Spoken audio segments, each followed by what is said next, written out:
अजीम petrol pump पे मौजूद हैं, जहाँ पे एक दस्ती बम से हमला कर दिया है। और ये मनाज़र आप देख रहे हैं, यहाँ पे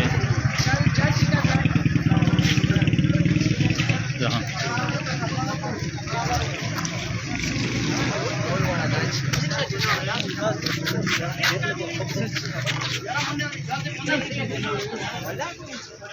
ये मंजर आप देख सकते हैं।